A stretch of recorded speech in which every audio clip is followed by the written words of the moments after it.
Assalamualaikum warahmatullahi wabarakatuh. Saya Aden Syafi'i dari kelas D3 LKA NMP 11.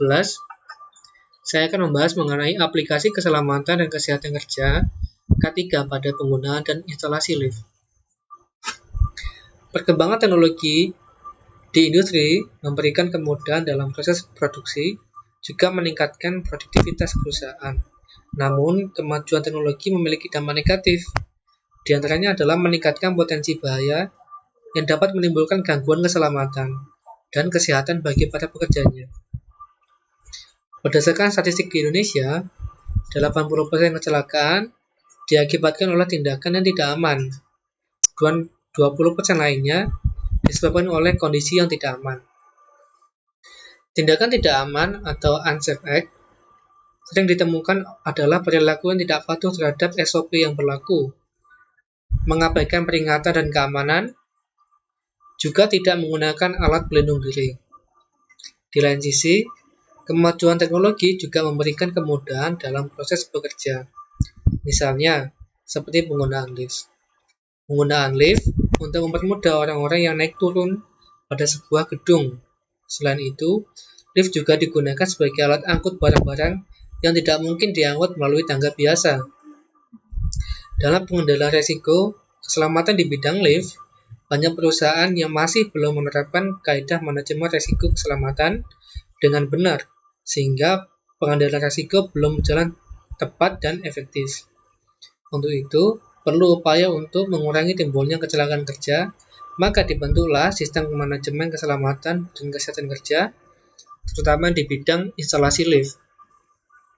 Tujuan dari pembahasan ini adalah untuk memahami peraturan yang ada mengenai K3 di lift, kemudian memahami hal yang perlu diperhatikan dalam menerapkan K3 di lift. Batasan masalahnya adalah berkonsentrasi pada penerapan dan evaluasi terhadap kesehatan dan keselamatan kerja di lift. Dan ini adalah peraturan-peraturan yang ada di lift sesuai dengan K3 yang berlaku. Ada Undang-Undang Nomor 1 Tahun 1970 mengenai persyaratan keselamatan kerja, kemudian PP Nomor 23 Tahun 2004 mengenai Badan Nasional Sertifikasi Profesi, kemudian Permen Nomor 4 BW 1999 tentang izin mempekerjakan tenaga kerja asing. Kemudian ada Permen Nomor 3 Men 1978 tentang penunjukan dan kewenangan ahli K3,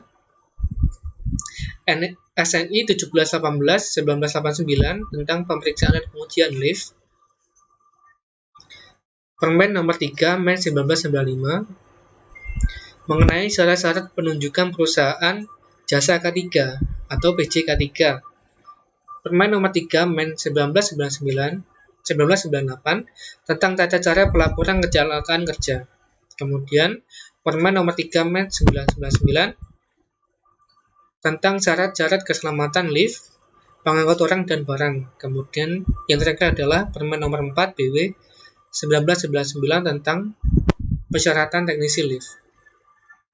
Kemudian untuk mengetahui mengenai pembahasan lainnya diperlukan untuk mengetahui dahulu mengenai teori K3.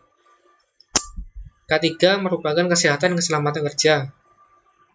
K3 adalah bidang yang terkait dalam kesehatan, keselamatan dan kesejahteraan manusia yang bekerja di sebuah institusi lokasi proyek.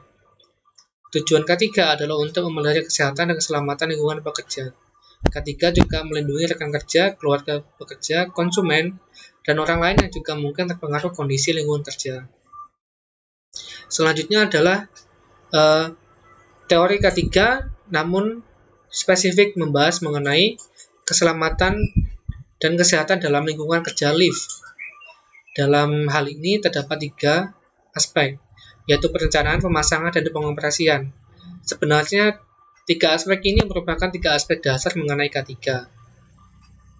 Perencanaan ini lebih ditekankan kepada fungsi dan kegunaan lift, serta menghitung jumlah, kapasitas, dan kecepatan lift dalam suatu gedung, disesuaikan dengan populasi pengguna.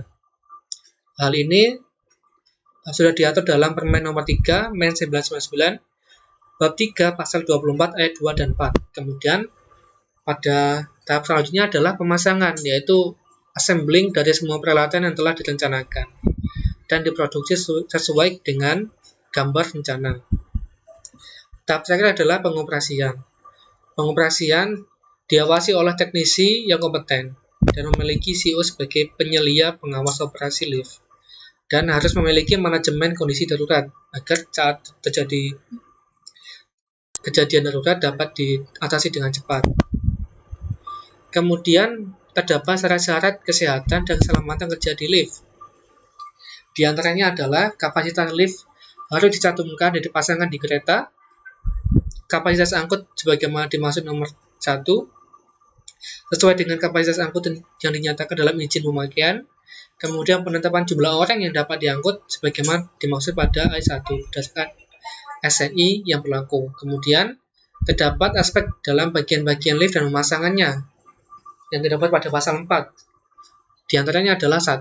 Bagian-bagian lift harus kuat, tidak cacat, aman, dan memenuhi syarat-syarat keselamatan dan kesehatan kerja. Kemudian 2. Bagian lift meliputi mesin, tali baja, tromol, dan lain-lain. Yang ketiga, syarat-syarat keselamatan dan kesehatan kerja. Bagian-bagian lift sebagaimana dimaksud pada ayat 1 diatur dalam pasal 5 sampai dengan pasal 23 peraturan ini. Kemudian pada data pendukung, untuk melakukan instalasi, maka perlu menggunakan APD yang sesuai. Seperti pada di gambar, ada safety hat, safety shoes, kacamata keselamatan, ada masker yang dianjurkan, kemudian sarung tangan, dan alat pelindung telinga yang memiliki fungsi masing-masing. Kemudian data pendukung kedua, ada sebuah berita yang terjadi di Jalan Raya Kartini nomor 35 Surabaya pada Selasa tanggal 3 bulan 11 malam.